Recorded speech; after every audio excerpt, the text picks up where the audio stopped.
बहुत बहुत धन्यवाद। तो हम लोग जो है राम कथा सुन रहे हैं, कुछ दिनों से राम कथा सुन रहे हैं। और कल कथा जो हुई थी उसके पहले परसों कथा जो मैंने की थी, और फिर उसके बाद आज सवेरे जो कथा मैंने की थी उसके आगे की कथा हम सुनेंगे। तो कथा जो चल रही है वो है कि विश्वामित्र जी के साथ राम और लक्ष्मण है, और उनका जो सिद्धाश्रम नाम का स्थान है वहाँ पर यज्ञ किया विश्वामित्र मुनि ने। सभी मंदिरों के साथ मंदिर दिया। पुजारी जी घंटी मत बजाइए, जो पुजारी जी घंटी बजा रहे हैं घंटी मत बजाइए। तो उन्होंने जो है यज्ञ किया, और यज्ञ में विघ्न डालने वाले जो मारीच स्वभाव थे तो उसमें से मारीच को तो 1200 किलोमीटर दूर समुद्र में फेंका एक बाण द्वारा, सीमित पराक्रम। और स्वभाव जो था उसको 4 मिनट में ही अपने अग्नि बाण से जला डाला। और लक्ष्मण जी ने सब जो अनुयायी थे जितने राक्षस उन सबको नष्ट कर दिया, है ना। और इसके बाद विश्वामित्र जी कह रहे हैं कि हम लोग महाराज जनक का बहुत बड़ा यज्ञ है, हम देखने जाएंगे। तो विश्वामित्र जी कहते हैं, श्री राम से कहते हैं कि हे राम, महात्मा जनक जी का बड़ा भारी यज्ञ देखने के लिए हम लोग जनकपुर चलेंगे।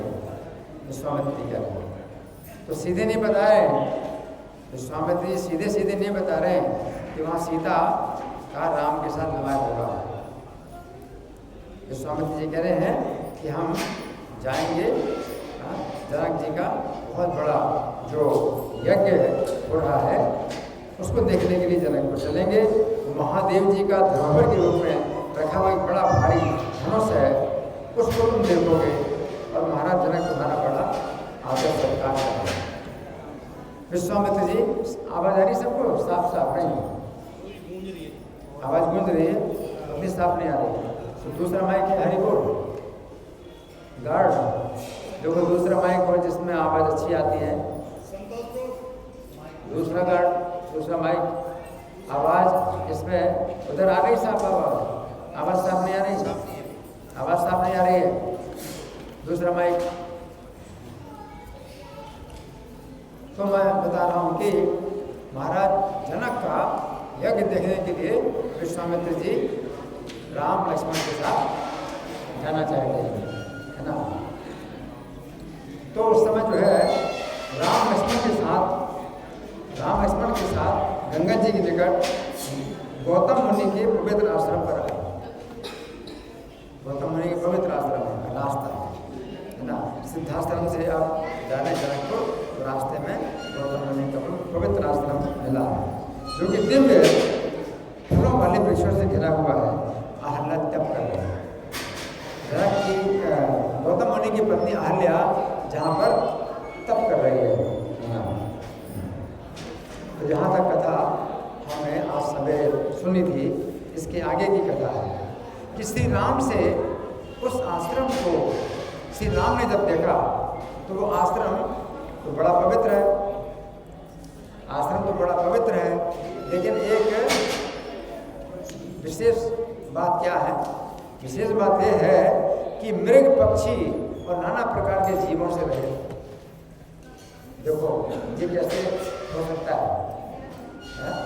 मतलब फल फूल बहुत पवित्र है, बहुत अच्छी तरह से लगे, लेकिन कोई पक्षी नहीं, कोई पशु नहीं है, सब कोई जीव नहीं है, मतलब इतना निर्जन। अब आश्चर्य की बात है कि नहीं? कितना आश्चर्य! पवित्र फल और फूल और वृक्ष सब जगह मतलब फूल, लेकिन कोई भी जीव जंतु नहीं है, है ना। वो जो है कितना आश्चर्य है। मृग पक्षी गणैर्हीनम नाना जंतु विवर्जितम दृष्टो वाचमनिम श्रीमान रामो राजीव लोचन। तो श्री राम राजीव लोचन, जिनके नेत्र कमल के समान सुंदर है, तो भगवान ने अपने नेत्रों से जब देखा तो ये जो है बड़ा आश्चर्य लगा। ये बहुत पवित्र वृक्ष हैं और आगे फल भी बड़े पवित्र हैं। ये क्या है, क्या चीज? पशु पक्षी कुछ नहीं है, पशु पक्षी कुछ नहीं है। पशु पक्षियों के कारण क्या होता है, कुछ उनकी ध्वनि होती है, मधुर ध्वनि होती है, और वन में जो है कुछ लगता है कि भाई कुछ साथ में है। वो इतना निर्जन, बिल्कुल निर्जन वन। तो श्री राम जो है जब देखते हैं, तो श्री राम ने देखा तो मुनिवर कौशिक से कहा, ये पत्र पुष्प और फल आदि से संपन्न जीव शून्य महान आश्रम जो बड़ा सुंदर रमणीय है, ये किसका है? इसे देखकर मेरा चित्त अति आह्लादित हो रहा है। आप इसका सब वृत्तांत यथावत कहिए। श्री राम क्या कहते हैं, चित्त इस वन को देखकर ये चित्त बड़ा आह्लादित होता है। इसका वृत्तांत जो है आप रहस्यपूर्वक बताइए, रहस्य के साथ बताइए। तो कश्य तदाश्रमं पदं भातिर्वास्वेच्छुभं महान् पत्रपुष्पे फलैर्युक्तं जन्तुभिः परिवर्जितम् आह्लाद्यति मे चेतो भगवान् ब्रूहि तत्त्वतः। तो विश्वामित्र जी बताते हैं उस स्थान का रहस्य। क्या रहस्य है उस स्थान का? कई लोग जप कर रहे हैं, तो मैं भी जप करूँ। मेरी भी माला नहीं हुई, देखो माला मैंने, आप लोग जब मत करो। ऐसा सुनो, जो माता जी आप जब कर रही हैं, जल्दी कथा बाहर निकाल लो तो कथा सुनो, ठीक है? तुम्हें क्या बता रहा था? सुना, जब कर रहे हैं कथा नहीं सुन रहे हैं। हरे कृष्ण। आवाज आई? इसमें आवाज साफ है? साफ है? इधर आवाज साफ है, उधर आवाज साफ है? इसमें सही आ रही है? इसमें ज़्यादा अच्छी है या इसमें ज़्यादा अच्छी है? इसमें ज़्यादा अच्छी है? इसमें ज़्यादा अच्छी है या इसमें? इसमें ये वाला अच्छी है, ये वाली अच्छी है, स्टैंड वाली अच्छी, ये वाली अच्छी है। तो कुछ लोगों को ये वाली अच्छी है, कुछ लोगों को ये वाली अच्छी है। हाँ, तो जिनको उधर से नहीं आ रही आवाज़ तो इधर आ जाओ। अब मैं इस चीज़ से बोलूँगा, इसको बंद कर दो। जिनको आवाज़ नहीं आ रही उधर तो इधर आ जाओ। यहाँ तो जगह है, थोड़ा जगह बना दें और आगे आ जाइए। आप आगे आ जाइए, तो पीछे जिनको सुनना है वो पीछे आ जाएंगे। आप लोग आगे आ जाइए, जो पहले बैठे हैं तो आगे आ जाइए। तो मैं क्या बता रहा था, श्री राम ने विश्वामित्र जी से पूछा, तो विश्वामित्र जी अब बोल रहे हैं, हे राम, इस आश्रम का पूर्व वृत्तांत सुनो। पहले इस आश्रम में जगत विख्यात मुनि गौतम तपस्या के द्वारा श्री हरि की आराधना करते हुए रह गए थे। पहले, अभी तो बिल्कुल जनशून्य है। ये पहले मुनिवर गौतम, जगत विख्यात गौतम मुनि यहाँ क्या करते थे? तपस्या करते थे। कैसी तपस्या? तपस्या के द्वारा हरि की आराधना करते थे। हिरण्यकश्यप की तरह तपस्या नहीं। असुर लोग तपस्या करते हैं तो भगवान को प्रसन्न करने के लिए नहीं करते, वो स्वयं भगवान बनने के लिए तपस्या करते हैं। असुर लोग तपस्या करते हैं तो भगवान के विरुद्ध चाल चलने के लिए तपस्या करते हैं। और ये मुनिवर गौतम तपस्या करते थे, हरि को प्रसन्न करने के लिए तपस्या करते थे। ये जो है तपस्या करते थे। शृणु रामे परावृत्तम गौतमो लोके विस्तृतः सर्वधर्मे व्रताम श्रेष्ठ तपसा आराधयन् हरिम्। उनके ब्रह्मचर्य से संतुष्ट होकर ब्रह्मा जी ने उनकी सेवा के लिए उन्हें अहल्या नाम की एक लोक सुंदरी सेवा परायणा कन्या दी। ब्रह्मा जी ने अपनी कन्या, ब्रह्मा जी के शरीर से जो उत्पन्न हुई कन्या और बहुत सुंदर कन्या अहल्या गौतम जी को दे दी। उनके ब्रह्मचर्य से प्रसन्न हो गए तो कन्या दे दी। तस्मै ब्रह्मा ददौ कन्याम अहल्याम लोक सुंदरी ब्रह्मचर्येण संतुष्टा शुश्रूषण परायणा। तापस प्रवर गौतम जी उस अहल्या के साथ यहाँ रहने लगे। इधर देवराज इंद्र अहल्या के रूप पर मुग्ध होकर नित्य प्रति उसके साथ रमण करने का अवसर देखने लगे। देखो इंद्र की भावना कितनी अशुद्ध है, इंद्र की भावना कितनी अशुद्ध है। अभी मोबाइल का इस्तेमाल मत करिए, यहाँ मंदिर में मोबाइल का इस्तेमाल मत करिए।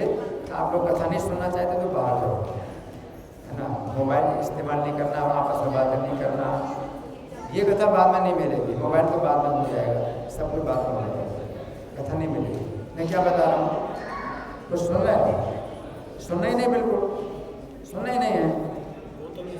यहाँ बैठे जरूर हैं, सुनने के लिए नहीं बैठे। क्या गौतम ऋषि को जो है उन्होंने सेवा में आज्ञा दे दी, है ना। और ये उसके साथ रहने लगे। कि देवराज इंद्र की दृष्टि कैसी है? अशुद्ध है। जब से अहल्या आई तो रूप से जो है मोहित होकर के रमण करने की इच्छा से वो इंद्र जो है अवसर देख रहे हैं, इंद्र अवसर देख रहे हैं, है ना। तो कितनी निंदा की बात है। इंद्र जो है अहल्या के साथ में जो है क्या करना चाहते हैं? व्यभिचार, इसको व्यभिचार कहते हैं। वो गौतम मुनि की विवाहिता पत्नी है, उसके साथ जो है वो व्यभिचार करने का अवसर देख रहे हैं।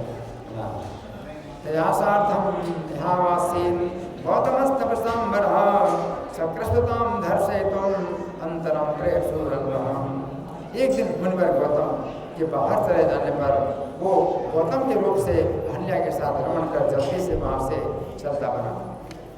अब गौतम मुनि किसी कारण से आश्रम से बाहर गए तो गौतम मुनि का वेश बना करके कौन आ गया? इंद्र। गौतम मुनि का वेश बना करके इंद्र आ गया और अहल्या से रमण करके अब बाहर निकल रहा है। उसी समय मुनि भी वहां लौट आए। उसी समय क्या? मुनि भी लौट आए। क्या हुआ? राजन मुनि वेशेन गौतमे निर्गते गृहात् दर्शयित्वात् निर्गात् त्वरितं मुनिरभ्यगाम्।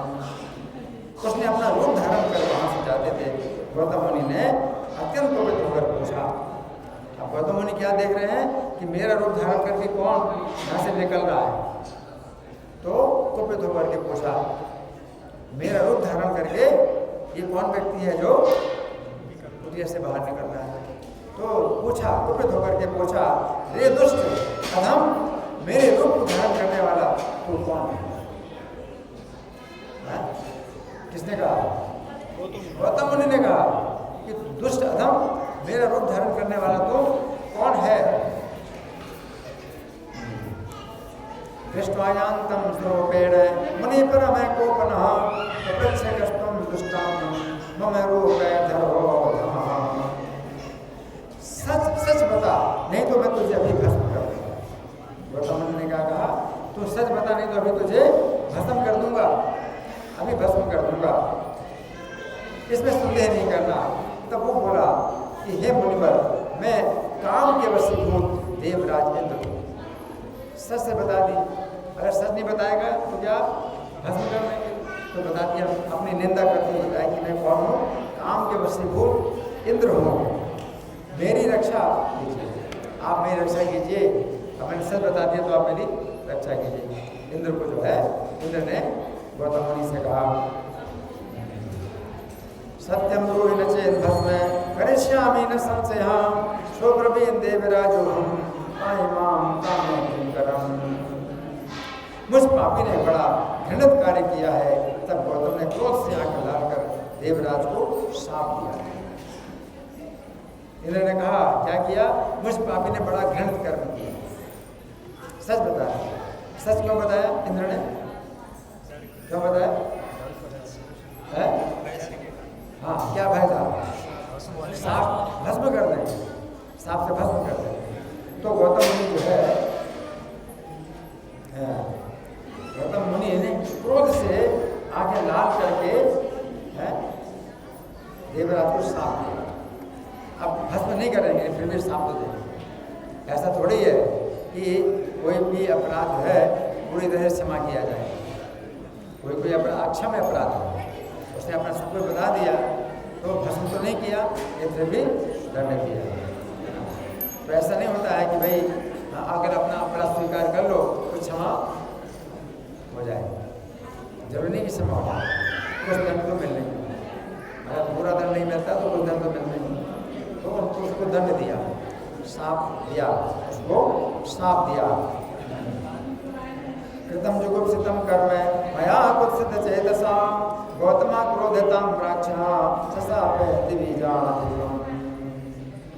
हे दुष्ट, तू योनि लंपट है, इसलिए तेरे शरीर में 1000 योनियां हो जाए। स्त्री का जो जनन अंग है ना, वो जो है जहाँ बच्चा पैदा होता है, वो योनि जो है स्त्री की योनि तेरे शरीर में 1000 बन जाए, उसको भग बोलते हैं। तो उन्होंने श्राप दिया, तेरे शरीर में 1000 स्त्री की योनियां बन जाए। इस प्रकार देवरात को श्राप देकर मुनि ने अपने आश्रम में प्रवेश किया तो देखा कि अहल्या भय से कांप रही, हाथ जोड़े खड़ी है। अब अहल्या भी भय से कांप रही। तो अहल्या ने भी इंद्र को समझ लिया था कि इंद्र आए हैं, हालांकि उसके पति के वेश में आए हैं, लेकिन समझ गया थी कि इंद्र आए हैं। इंद्र उसने जो है अवसर दिया, अहल्या ने भी अवसर दिया। तो गौतम मुनि ने अहल्या को भी दोषी माना, अहल्या का भी दोष है। तो अहल्या को जो है कहा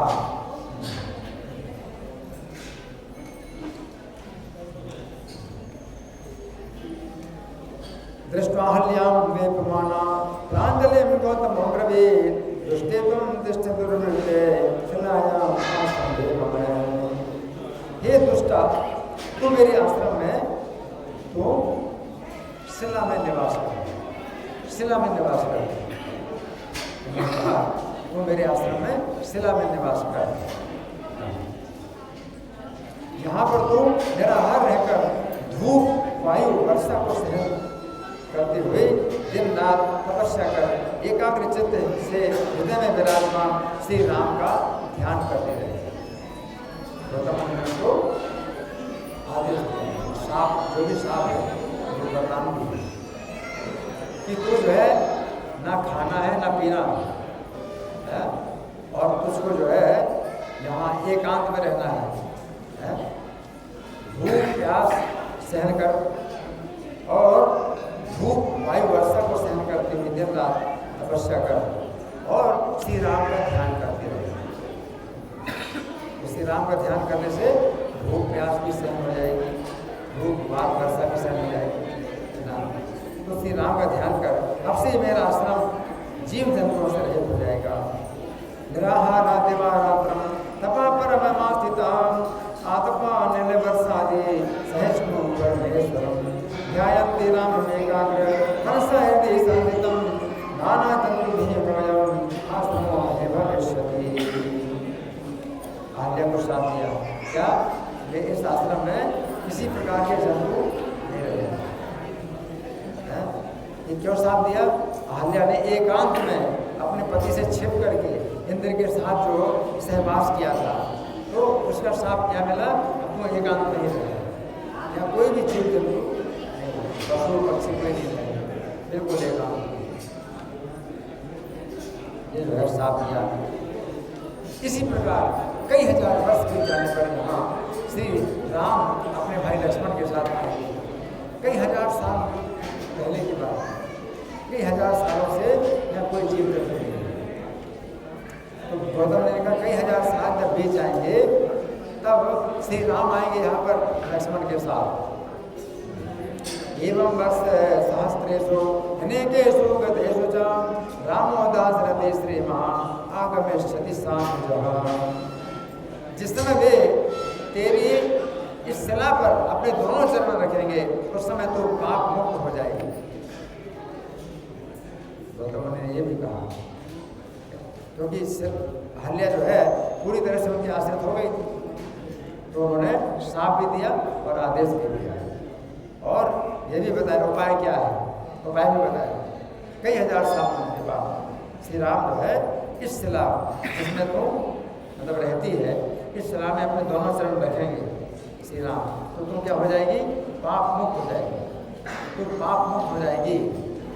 और भक्तिपूर्वक श्री राम का पूजन कर, उनकी परिक्रमा और नमस्कार पूर्वक स्तुति करके सांप से छूट जाएगी और फिर पहले जैसी मेरी सुखपूर्वक सेवा करने लगेगी।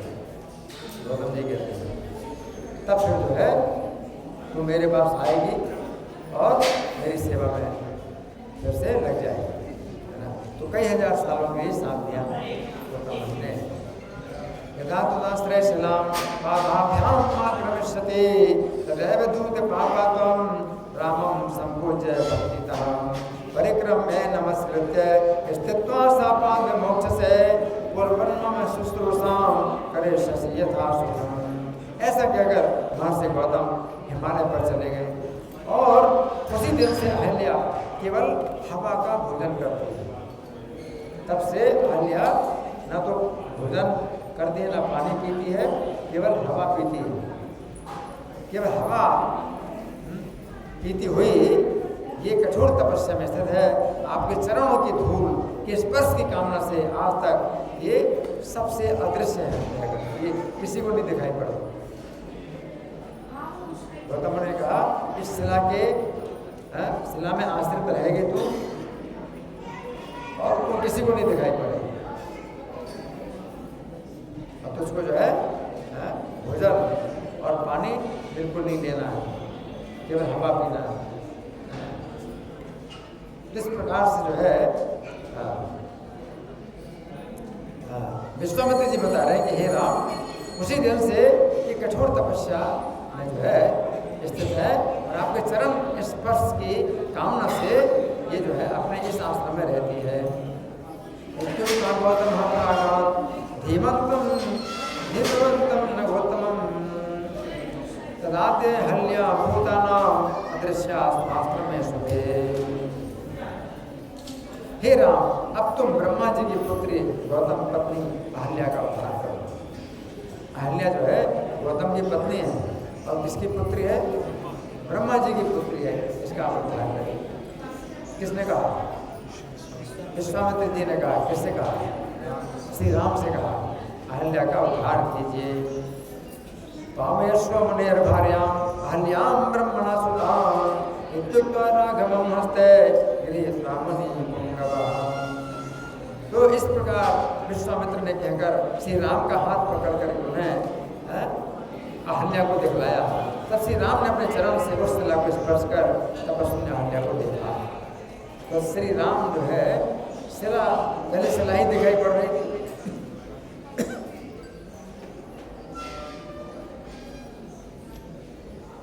श्री राम को शिला ही दिखाई पड़ रही। मैं अपने चरण जब स्पर्श किया, अपने चरण से स्पर्श किया तो अहल्या दिखाई देने लगी। अहल्या दिखाई देने लगी। उस तपस्वी ने अहल्या को देखा। दर्श्यामाहल्याम उग्रेण तपसा स्थिताम रामाशिलाम पदा स्पृष्ट्वा राम च पश्यन् तपोधनं। उसे देखकर श्री राम ने प्रणाम किया। देखो अपनी पत्नी अहल्या को श्री राम ने प्रणाम किया। श्री राम कितने हैं? मर्यादा पुरुषोत्तम, मर्यादा में मनुष्य की लीला कर रहे हैं, है ना। अपने चरण के स्पर्श से उसका उद्धार कर दिया, उसको पाप मुक्त कर दिया, है साप मुक्त कर दिया। और अब जो है श्री राम जो है प्रणाम करते हैं अहल्या को और कहते हैं मैं राम हूँ, मैं राम हूँ, ऐसा कह करके प्रणाम करते।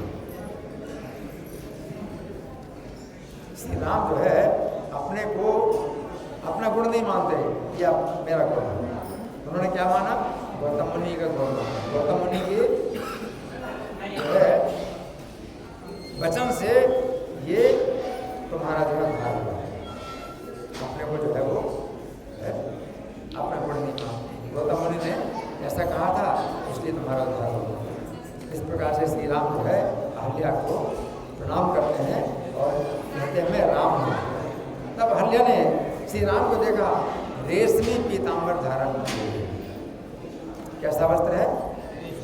रेशमी पीतांबर धारण किए हुए देखा और चारों भुजाओं में शंख चक्र गदा पद्म सुशोभित। उसमें चार भुजाएं हैं। श्री राम के 4 भुजाएं देखी अहल्या ने, और क्या है 4 भुजाओं में शंख चक्र गदा का दर्शन किया, और कंधे पर धनुष बाण विराजमान थे और साथ में लक्ष्मण जी थे।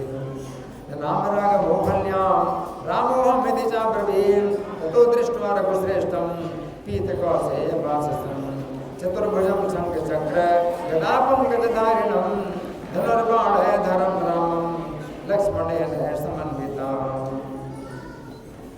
तो अहल्या देख रही, अहल्या दर्शन कर रही श्री राम का। कैसे? उनका मुख मुस्कान युक्त है, श्री राम का मुख मुस्कान युक्त है, और नेत्र कमल दल के समान, और वक्षस्थल श्रीवत्स के चिन्ह से सुशोभित। वक्षस्थल में श्रीवत्स का चिन्ह है। अपने श्याम विग्रह से, अपने श्याम शरीर से दसों दिशाओं को प्रकाशित कर। श्यामल शरीर है लेकिन प्रकाशित करें दसों दिशाओं। दसों दिशाएं कैसे होती हैं? ये जो 4 दिशाएं पूरब पश्चिम दक्षिण उत्तर है ना, उनके जो कोण है वो 4 हैं, तो 8 हो गए। फिर ऊपर की दिशा और नीचे की दिशा 10 दिशा, तो दसों दिशाओं में प्रकाश फैला रहे हैं। श्री राम का शरीर श्यामल है, इन प्रकाश दसों दिशाओं में फैला रहे हैं श्री राम। स्मित वक्त्रम पद्म नेत्रम श्रीवत्सांकितवक्षसं नीलमणिकांचन द्योतयन्तं दिशो दश। श्री राम को देखकर अहल्या के नेत्र हर्ष से खिले। अब सोचिए कई हजार सालों से उसने ना कुछ खाया ना पिया, क्या किया? केवल हवा पिया, केवल हवा पिया, है ना। और श्री राम के ध्यान में लगे, श्री राम का ध्यान करते हैं ना। तो अभी क्या हुआ? अहल्या के नेत्र हर्ष से खिल गए और उससे मुनिवर गौतम की बात का स्मरण हो गया। तब उन्हें साक्षात श्री नारायण जानकर उस अहल्या ने उनका पूजन किया, नेत्रों में आनंद के आंसू भरकर साष्टांग दंडवत प्रणाम किया। अहल्या ने नेत्रों में आंसू भर करके साष्टांग दंडवत प्रणाम किया। किसको? श्री राम को। दृष्ट्वा रामं परमानाथं हर्षविशालिते क्षणं गौतमस्य वचः स्मृत्वा ज्ञात्वा नारायणं पदं सम्पूज्य विधिवत् रामं अर्घ्यादिभिरनन्तं हर्षाश्रुजलनेत्रान्ता दण्डवत् प्रणिपत्य सा। फिर खड़ी हुई और कमल नयन श्री राम को देखकर पूरे शरीर से पुलकित होकर गदगद वाणी में उनकी स्तुति करने लगी। क्या कर रही है वो? गदगद वाणी में स्तुति करने लगी। अहल्या बोली, हे जगन्निवास, आपके चरण के धूल से मैं आज कृतार्थ हूँ। क्या बोली अहल्या? हे जगन्निवास, आपके चरणों की धूल से मैं कृतार्थ हो गई।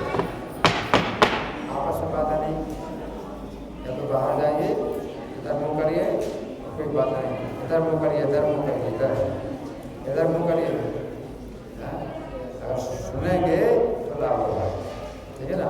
आपस में कोई मीटिंग नहीं, बिल्कुल शांत है ना। मैं क्या बता रहा हूँ? क्या क्या सुना? प्रार्थना कर रही है।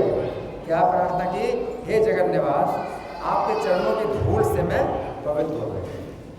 आपके चरणों की धूल से मैं पवित्र हो गई। आज मैं कृतार्थ हो गई। बड़े भाग्य की बात है, आपके जिन चरणों का ब्रह्मा और शंकर एकाग्र चित्त से ध्यान करते हैं, आज मैंने उनका स्पर्श प्राप्त किया। शंकर ब्रह्मा आपके चरणों का स्पर्श नहीं प्राप्त पाते हैं, केवल उनका ध्यान करते हैं एकाग्र चित्त से। आज मैंने क्या प्राप्त किया? उनका स्पर्श प्राप्त किया, आपके चरण कमलों का स्पर्श प्राप्त किया। अहो कृतार्थास्मि जगन्निवासते पादाभ्यसंलग्न हृदयकणादहं स्पृशामि यत्कर्म जय शंकरादिभिर्निर्गतेरन्दिते मानसः सदा।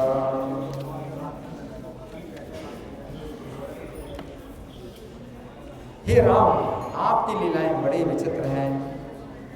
क्या? आपकी लीलाएं बड़ी विचित्र है। आपके मनुष्य भाव से संपूर्ण जगत प्रभावित हो रहा है। आपके मनुष्य भाव से समझ बहुत, यानी कोई पहचान नहीं पा रहा। कोई भी अगर आप अपने को छिपाते हैं, मनुष्य लीलाओं के द्वारा आप मनुष्य लीला करते हैं, अपने को छिपाते हैं, तो पूरा जगत आपको नहीं जान सकता। संपूर्ण जगत मोहित हो रहा है। आप पूर्ण आनंदमय हैं और माया के पति हैं, क्योंकि चरणों से हीन होकर भी आप चलते रहते हैं। अहो विचित्रम तव राम चेष्टितम मनुष्य भावेन विमोहितम जगन् रसदस्त्रम चरणानिवर्जितः संपूर्ण आनंदमय होती मायिका। आपके चरण कमलों की धूल से गंगा जी पवित्र हो गई। गंगा जी कैसे पवित्र हैं? आपके चरणों की धूल के कारण, आपके चरण कमलों के पराग के कारण गंगा जी पवित्र है। और शंकर जी और ब्रह्मा को भी पवित्र कर रहे हैं। गंगा जी में इतनी पवित्रता आ गई है आपके चरणों की धूल के कारण कि शंकर ब्रह्मा को भी पवित्र कर रहे हैं गंगा जी। आज साक्षात आप मेरे नेत्रों को दर्शन दे रहे हैं। मैं अपने पुण्य कर्मों का कैसे वर्णन करूं? मेरा कितना पुण्य है। क्या ये साक्षात में आपके दर्शन कर रहे हैं। यद पंकज पराग पवित्र गात्रा भागीरथी विरिंचि मुखानि त्वानि साक्षात सहेव भोजनास्ते वर्णते मम पुराकृत भागधेयम्। जिन्होंने परम सुंदर मनुष्य देह से इस पृथ्वी पर अवतार लिया है, मैं वो धनुषधारी श्री राम का सर्वदा भजन करती हूँ और किसी को भी मैं भजना नहीं चाहती। अहल्या क्या कह रही है कि मैं केवल आपका ही भजन करती हूँ और किसी का भजन नहीं करना चाहती। इसको क्या कहते हैं? अनन्य भजन। अनन्य भजन का मतलब क्या है कि केवल इनका ही भजन करो और किसी का भजन नहीं करो।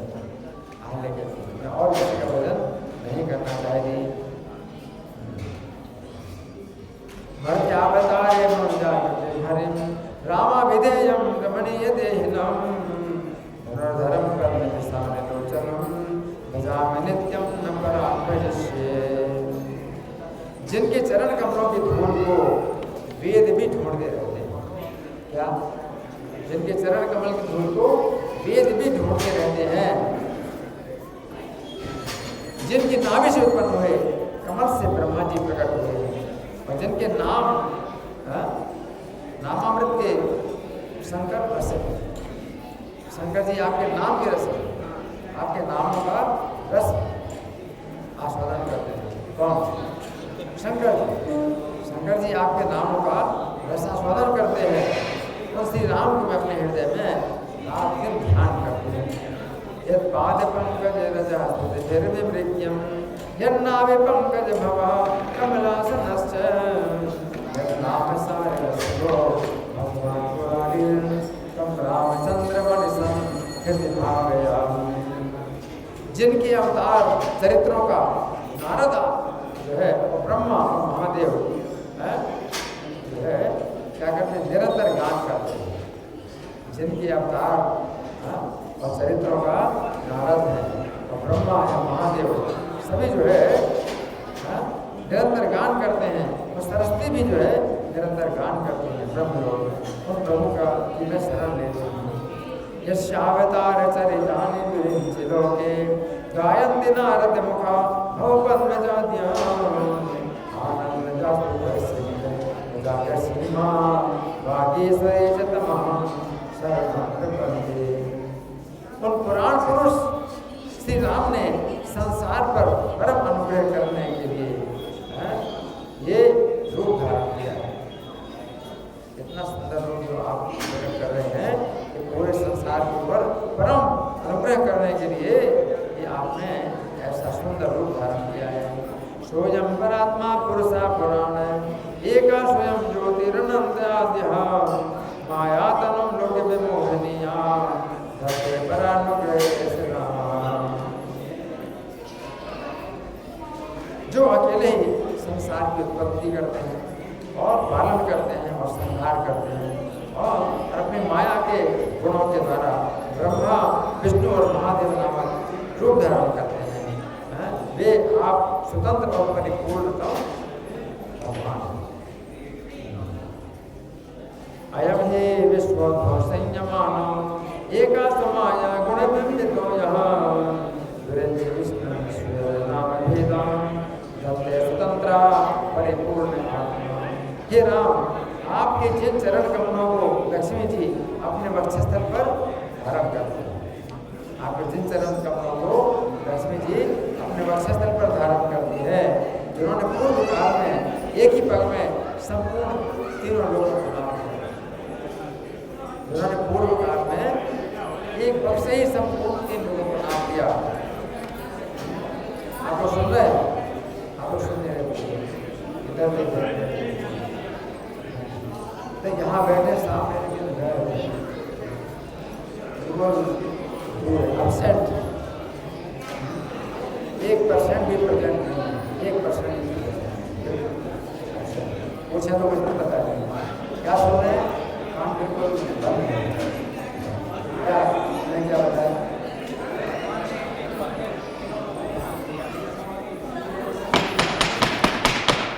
बातें नहीं, आपस में कोई बातें नहीं, बिल्कुल शांत रहेंगे। हाँ जी, क्या है? हाँ, भगवान ने एक ही पग में तीनों लोगों को नाप लिया, एक ही पग में तीनों लोगों को नाप लिया। और मुनिजन जिनका निरंतर ध्यान करते हैं उन आपके चरण कमलों को मैं नमस्कार करती हूँ। नमो ते राम तवां कृपं गजं श्रियाधृतं वक्षसिरारितं प्रियं आक्रांतमें के जगत पुरा जय मुनीन्द्र रविमान बलजीत। हे प्रभु, आप ही जगत के आदि कारण हैं। आप जगत के क्या है? आदि कारण है। आप ही जगत के आदि कारण हैं, आप ही जगत के रूप हैं, आप ही जगत के आश्रय हैं। और आप समस्त प्राणियों से पृथक, सबसे अलग, संपूर्ण जगत के कारण हैं, आदि कारण हैं, समस्त जगत के रूप में भी हैं और सब प्राणियों से अलग है। इस प्रकार से समझना पड़ता है। लोग ऐसे सोचते हैं कि बस भगवान बन गए, जगत भगवान है और भगवान अलग नहीं रहे। भगवान अलग रहते हैं, जगत रूप भगवान जो जगत के रूप में है, भगवान सबसे पता है कि समस्त प्राणियों से पृथक है और अद्वितीय पर ब्रह्म रूप से प्रकाशमान है। जगतामादिभूतस्त्वं जगत्त्वं जगदाश्रयः सर्वभूतेषु संयुक्त एको भाति भगवान्। आप ही ओंकार के वाच्य हैं। ओंकार के वाच्य का मतलब क्या है? ओम। लोग ओम का उच्चारण करते हैं, है ना? तो ओम का जो है वास्तव में अर्थ नहीं जानते कि ओम जो है ये भगवान का जो रूप है उसी को पुकार रहे हैं। ओम जो है ये जो शब्द है ये भगवान के लिए पुकार है, जो भगवान आपके ही लिए, आपको पुकारने के लिए ही ओम शब्द का प्रयोग होता है।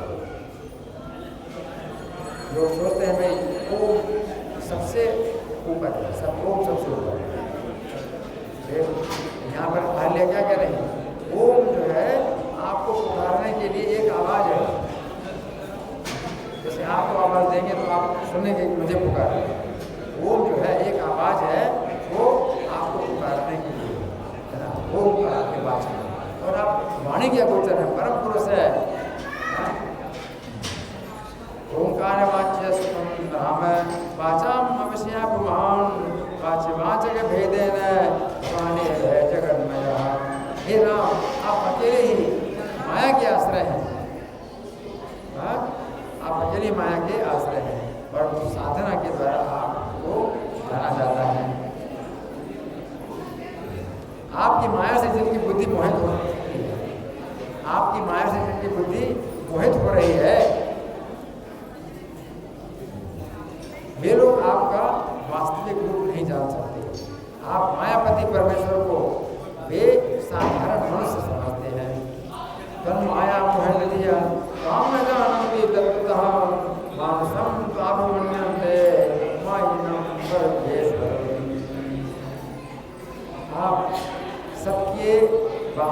भीतर हैं, सब और विराजमान हैं। आप निर्मल हैं, असंग हैं, अचल हैं, नित्य हैं, शुद्ध हैं, बुद्ध हैं। आकाशवत्त्वं सर्वत्र वैरन्तर्गतो मलहम् असंगो चलो नित्या शुद्धो भासते।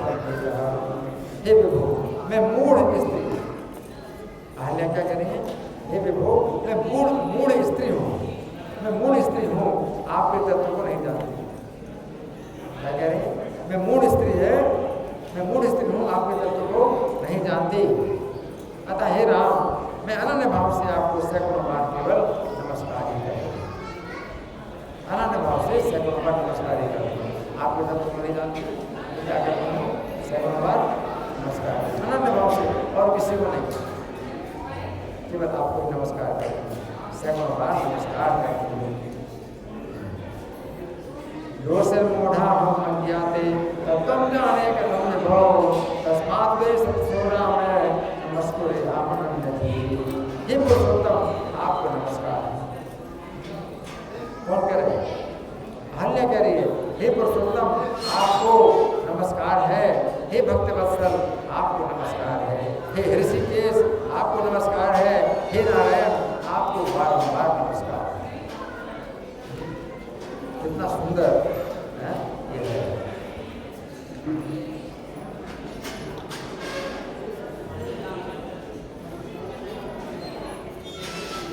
नमस्ते पुरुषाध्यक्ष, नमस्ते भक्त वत्सल, नमस्ते स्तु ऋषिकेश, नारायण नमस्ते। हे देव, मैं जहाँ कहीं भी रहूं, वहीं सर्वदा आपके चरण कमलों में मेरी आसक्ति पूर्ण भक्ति बनी। क्या वर मांगा? मैं जहाँ कहीं भी रहूं, आपके चरण कमलों में आसक्ति पूर्ण भक्ति बनी। आसक्ति के साथ, आसक्ति कहाँ है? आपके चरण कमलों में आसक्ति पूर्ण भक्ति। कितनी सुंदर स्तुति है। देव में यत्र कुत्रापि स्थिताय आपे सर्वदा तत्पाद कमले सकता भक्ति रे सदा सुने। आप संसार के एकमात्र भय दूर करने वाले हैं। आप कैसे हैं? संसार का एकमात्र भय दूर करने वाले हैं। करोड़ों सूर्यों के समान प्रकाशमान हैं और हाथों में धनुष बाण धारण किए हैं। श्याम मेघ के समान आभा वाले हैं। सुवर्ण के समान पीत वस्त्र धारण किए हैं। पीत वस्त्र कैसे हैं? सुवर्ण के समान पीत वस्त्र धारण किए हैं और रत्न जनित कुंडलों से सुशोभित हैं, जिनके सुंदर विशाल नेत्र हैं। भाई लक्ष्मण से श्री राम की मैं स्तुति करती हूँ। किनकी स्तुति करती हूँ? जो अपने भाई लक्ष्मण के साथ हैं, उनकी मैं स्तुति करती हूँ। भव भय हर में कम्भान कोटि प्रकाशम करधत सरचापम काले मेघाव भासम कनकरुचिर वस्त्रम रत्न वत्सुंदर नाट्यम कमल विशद नेत्रम सामुद्रम राम मंदिरे। इस प्रकार अपने सामने खड़े हुए श्री राम की स्तुति उसने की। अपने सामने खड़े हुए साक्षात परम पुरुष श्री राम की स्तुति की, परिक्रमा की, वंदना करके वो उनकी आज्ञा देकर शीघ्र ही अपने पति के पास चले। कहाँ पर? उसके पति कहाँ पर है? हिमालय में। तो राम की आज्ञा लेकर के शीघ्र अपने पति के पास चली गई। पुरुषम साक्षात् राघवम पुनः स्थितम परिक्रम में प्रणम्यासु साम्यादाय। अब देखो इस अहल्या की स्तुति, बात नहीं। ये लोग मंदिर में आकर के खाली बातें करते हैं और कुछ नहीं जानते। मंदिर में आकर के खाली बातें करना जानते हैं और कुछ नहीं जानते। कुछ सीखते नहीं आप लोग, केवल बातें करना जानते हो और कुछ नहीं जानते। थोड़ा सा मुंह बंद कर लो मंदिर में आकर के और कान खोल लो थोड़ी देर के लिए, तो कुछ लाभ हो जाएगा। थोड़ी देर के लिए मुंह बंद कर लो, कान खोल लो, वो नहीं करना चाहिए, है ना? तुम्हें क्या बता रहा हूँ? क्या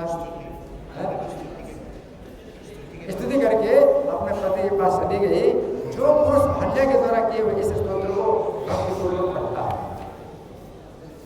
अहल्या का स्तोत्र, अहल्या जो स्तुति की है, कोई भक्तिपूर्वक अगर पढ़ेगा, है ना, कोई पढ़ता है तो समस्त पापों से मुक्त होकर के परम धाम को प्राप्त कर लेता है। अहल्याकृतम स्तोत्रम या पठेत भक्ति संयुतः समुच्यते किले पापे परम ब्रह्माधिगच्छति। जो बंध्या स्त्री, कैसी स्त्री? बंध्या, बंध्या जानते क्या?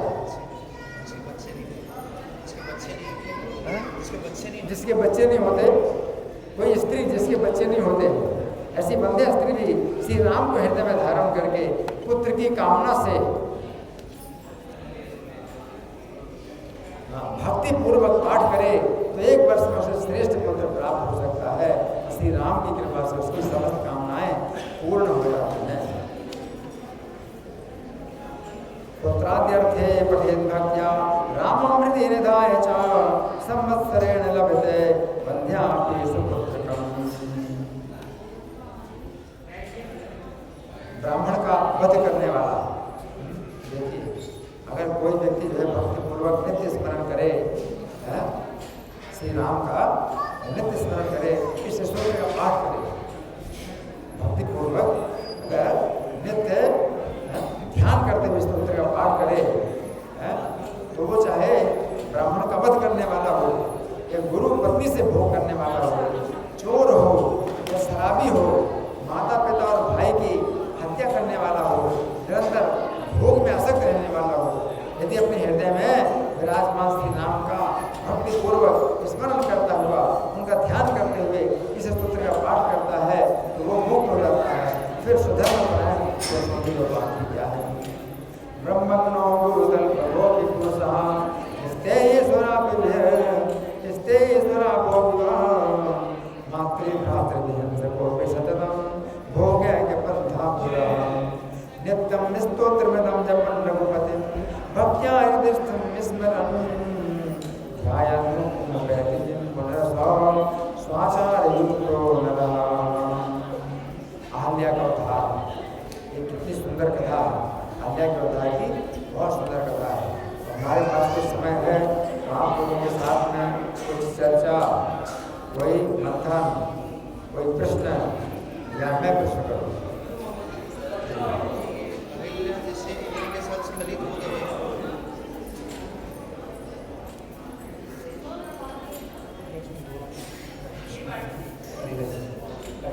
तो जो अमीला हो जाते हैं, उसके बावजूद अमीला को सती माना जाता है, तो उसका कारण फिर से बोलो। अमीला को सती नारी के नाम पे आता है। तो मतलब यहाँ पे देखा जाता है कि इंद्र के साथ भी अहल्या को सती माना जाता है। इनका प्रश्न है, अहल्या को सती माना जाता है, तो और कौन कौन सी स्त्रियां जिनको सती माना जाता है? अहल्या एक सती है, और माता सीता, उसके बाद मंदोदरी, गांधारी, तारा। अच्छा देखिए, मंदोदरी, अगर आप मंदोदरी को देखें तो सती मानी जाती है, लेकिन रावण की मृत्यु के बाद वो सती नहीं हुई, विभीषण की पत्नी बनी। तो सती का मतलब क्या है? सती जो है स्त्रीवाचक है, और सत है पुरुषवाचक है। जैसे सत्संग हम बोले, सत्संग, संत, तो संत या सत्पुरुष, ये पुरुष के लिए बोला जाता है, तो इसी का स्त्रीवाचक सती है। तो संत जो भगवान का भक्त हो, जो भगवान के पक्ष में कार्य करे, वो सत्पुरुष कहलाता है, संत पुरुष कहलाता है, साधु कहलाता है। उसका स्त्रीवाचक साध्वी या सती। तो वो जरूरी है कि पति के प्रति समर्पित हो, और पति अगर जो है उल्टी दिशा में चल रहा है, तो पति का त्याग भी करते हैं, तो भी वो जो है सती कहलाते हैं। तो मंदोदरी ने अपने पति का त्याग किया, रावण का त्याग किया। रावण की मृत्यु के बाद विभीषण की पत्नी बनी, विभीषण भगवान के भक्त हुए। तारा भी इसी प्रकार से, वाली को उसने समझाया तारा ने कि श्री राम के प्रति विरोध ना करो, वाली नहीं माने, है ना, तो वो सती नहीं हुई, सुग्रीव की पत्नी हुई। तो सती जो है ये साध्वी और सती, ये स्त्रीवाचक है और पुरुषवाचक है। साधु या संत। ये जो धारणा है कि सती मतलब एक पुरुष के प्रति समर्पित है, ऐसा धारणा जो हम सुना है ज्योति, सती मतलब वो मन से भी अपने पति के अलावा किसी के बारे में नहीं सोचा, वो सही नहीं है। हाँ, सती सामान्य रूप से सती का मतलब होता है अपने पति के समर्पित हो, अपने पति के प्रति समर्पित हो। लेकिन वास्तव में स्त्री का कर्तव्य तो ये है, लेकिन फिर ये भी बताया भगवान ने कि दुस्सीलो दुर्भगो वृद्धो जलो रोगे जलो पति स्त्री पर नहा तभी रोगे स्त्री पाले। अगर स्त्री को जो है उत्तम लोक की कामना है तो अपने पति का त्याग ना करे, चाहे दुस्सील हो यानी बुरे स्वभाव का हो, दुस्सील हो दुर्भगो या दुर्भाग्यशाली हो तो भी पति का त्याग ना करे। दुस्सील हो दुर्भगो वृद्ध हो, बूढ़ा हो पति तो बूढ़े पति का भी त्याग नहीं करना चाहिए। दुस्सील हो दुर्भगो वृद्ध, जड़ो मूर्ख हो तो मूर्ख पति का भी त्याग नहीं करना चाहिए। जड़ो रोगी, अगर पति रोगी हो तो भी रोगी पति का त्याग नहीं करना चाहिए। अधनो और पति निर्धन हो तो निर्धन पति का भी त्याग नहीं करना चाहिए। पति स्त्री में तो फिर पाप है, लेकिन अगर पापी है तो फिर त्याग तब त्याग। अगर पापी है तो पापी पति के साथ लेकर के उसको भी पाप नहीं तो उसका त्याग करना। और त्याग करना तो त्याग शरीर से त्याग तो नहीं कर सकती, कि मन से त्याग करना है, उसके पाप में सहयोग नहीं देना। इस प्रकार से जो है स्त्री के लिए ये कहा है। श्री राम कथा महाभारत।